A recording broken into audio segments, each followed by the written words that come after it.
¿Qué tal? Mi nombre es Jesús Rodarte, graduado del Instituto Tecnológico de Ciudad Juárez como ingeniero mecatrónico.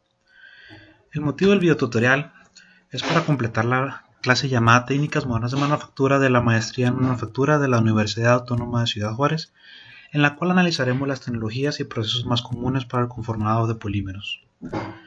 Pero, ¿por qué es tan importante este material en la industria moderna? Los polímeros tienen gran cantidad de usos, pues encontramos polímeros con diversas propiedades debido a las estructuras que presentan.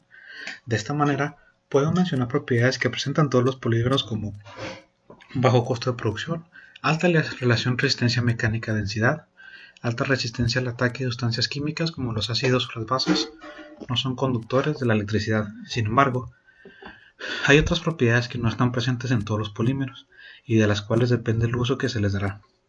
Esas propiedades son las mecánicas, las físicas y su comportamiento frente al calor. Pero bueno, ¿qué propiedades tienen los polímeros?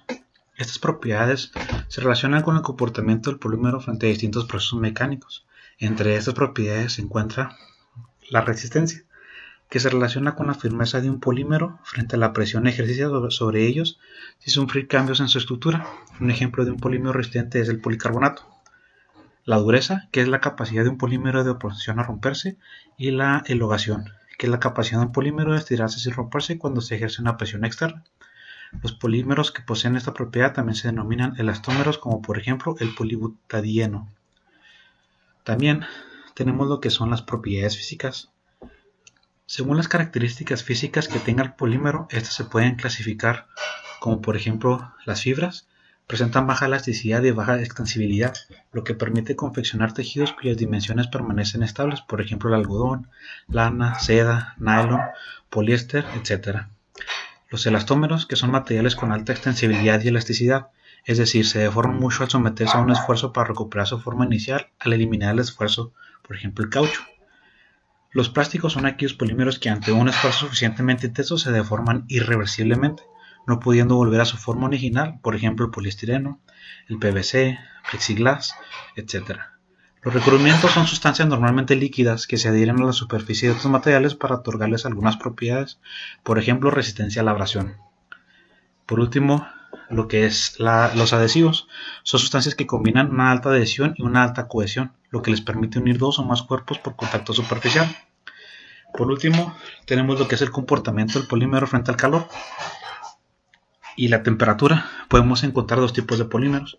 Los termoplásticos son polímeros que se caracterizan por presentar cadenas lineales y ramificadas no unidas, por lo cual las fuerzas intermoleculares son fáciles de vencer con la temperatura, poniéndose cada vez más blandos. A temperatura ambiente son rígidos, por lo tanto se puede fundir varias veces para poder moldearlos y posteriormente adquieran la forma que se busca, sin que experimenten cambios en su composición y su estructura.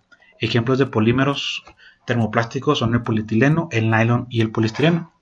También tenemos los termoestables, que son polímeros cuya cadena están interconectadas entre sí, provocado por el calor, dándole una forma permanente que no se puede volver a procesar.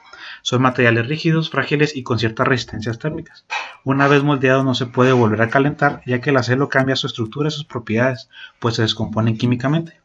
Ahora hablaremos un poco de los procesos más comunes modernos, que sería por ejemplo la extrusión de materiales plásticos. La ventaja de este proceso es que presentan alta productividad y es el proceso más importante de obtención de formas plásticas en volumen de producción.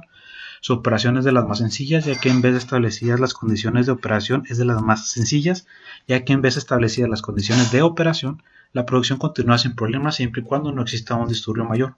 El costo de la maquinaria de extrusión es moderado, en comparación con otros procesos como inyección, soplado o calandrado, y con una buena flexibilidad para cambio de productos sin necesidad de hacer inversiones mayores.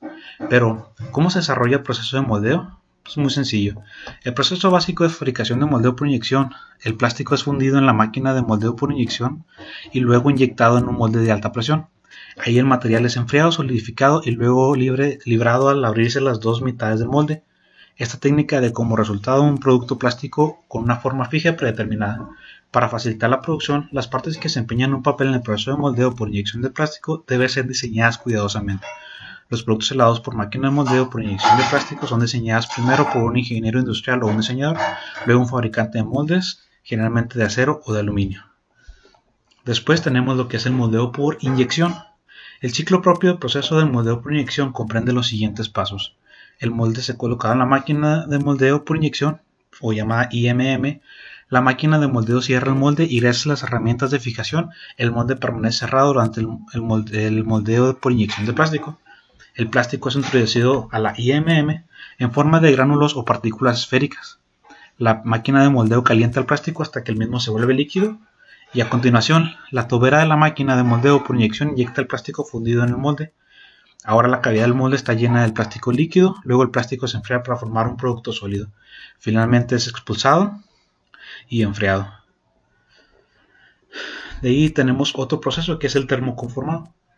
El termoconformado lo podemos describir como un proceso que consiste en dar forma a una lámina plástica por medio de calor, por lo generalmente 120 grados centígrados a 180 grados centígrados, utilizando un molde matriz, ya sea madera, resina, epóxica o aluminio.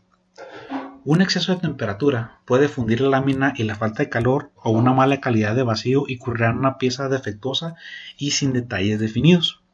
A diferencia de otros procesos como la inyección, el soplado y el rotomoldeado, el termoformado parte de una lámina rígida de espesor uniforme realizada por el proceso de extrusión y permite realizar pequeñas producciones por su bajo costo en matricería, llegando a ser rentable a altas producciones también.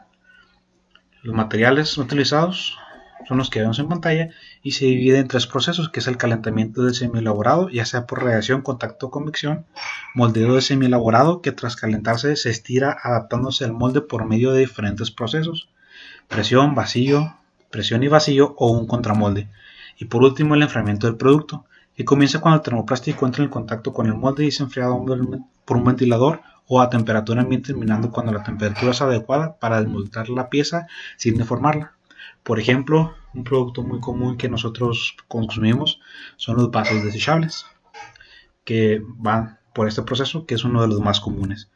Tenemos esta rama que es el termoconformado al vacío. Es uno de los procesos más extendidos debido a que es enormemente versátil y más económico que otros procesos, por presión o mecánicos.